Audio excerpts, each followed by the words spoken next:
Apuntando a la radio. Apuntando a la radio. Un breve repaso a la radiofonía latinoamericana.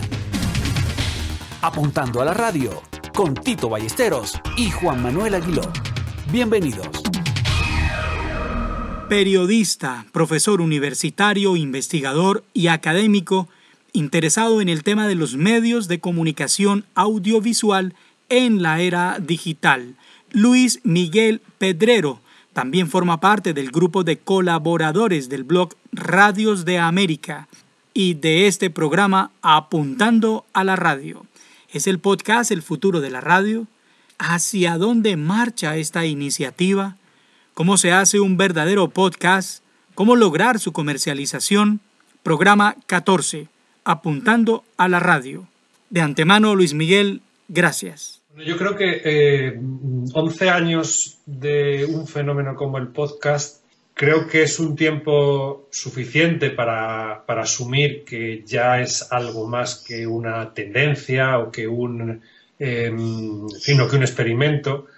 Y sin embargo, todavía puede que ese tiempo no sea suficiente para identificar lo que el podcast, la tremenda variedad de contenidos y de formatos a los que acoge esa palabra, el podcast.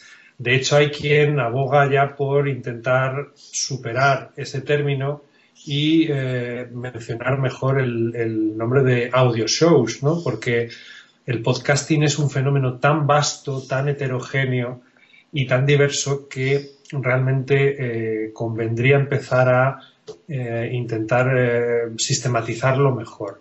La palabra clave o la pregunta clave es si el podcast es cualquier audio que se distribuye a través de Internet o si deberíamos empezar a introducir variables o etiquetas que nos ayuden a ordenar un poco todo ese audio que se distribuye en Internet.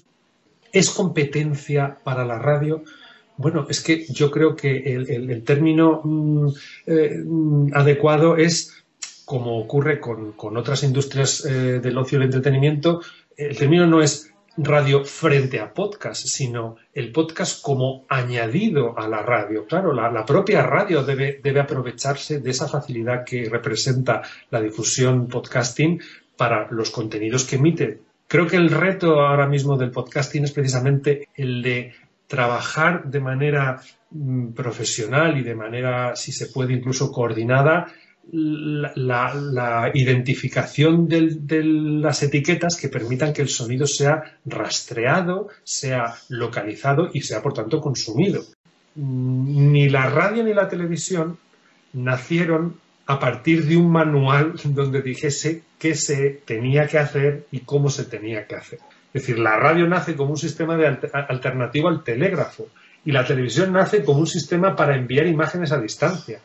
Yo, si algún alumno me preguntase cómo debo construir un programa en podcast, le remitiría a las mismas bases ofrecido siempre a cualquier creativo en radio, que son, pues, construye mensajes interesantes, atractivos, que respeten un texto sonoro bien construido, con la lógica pura y dura de lo que es respeto a las bases de la narrativa audiovisual, o en este caso sonora. Si además al podcast le añades un soporte visual complementario que puede ser solamente accesorio, es decir, no es necesario para entenderlo, pero viéndolo, es decir, un punto de transmedia, ¿no? Si logras que tenga una dimensión añadida, pues todavía mejor, porque el millennial, el usuario joven, ya está acostumbrado a consumir de manera simultánea varios soportes a la vez. Bueno, pues insisto, que no le demos una atribución de podcast a cualquier experiencia, ¿no?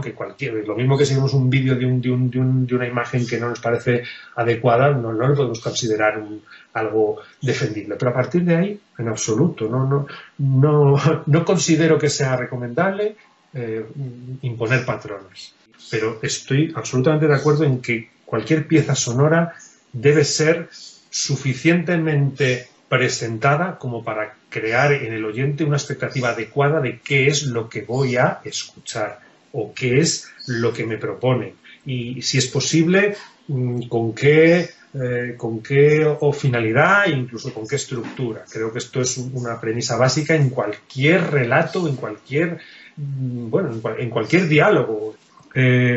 Algunas de estas podcast networks, que en Estados Unidos además ya son cada vez más competitivas, digamos que establecen fórmulas publicitarias acordes al perfil del usuario. Las métricas del podcasting son mucho más eficientes que las de la radio tradicional, pero claro, hay que trabajarlas. Creo que, como decía antes, el reto del podcasting es profesionalizar la distribución para que la comercialización sea mucho más eficiente. El audio, además, es el único de los contenidos audiovisuales compatible con otros usos. Es decir, uno puede hacer deporte, puede conducir, puede viajar, puede caminar escuchando. Es algo que no tiene ni tendrá nunca ni la televisión, ni el cine, ni la prensa. Cerramos una nueva entrada en un blog dedicado a la radio, Radios de América. Y cerramos el programa 14 de Apuntando a la Radio. Soy Tito Ballesteros y les deseo la más feliz de las semanas. Este fue su programa Apuntando a la Radio, auspiciado por la Red de Radios Universitarias de Latinoamérica y el Caribe y esta emisora.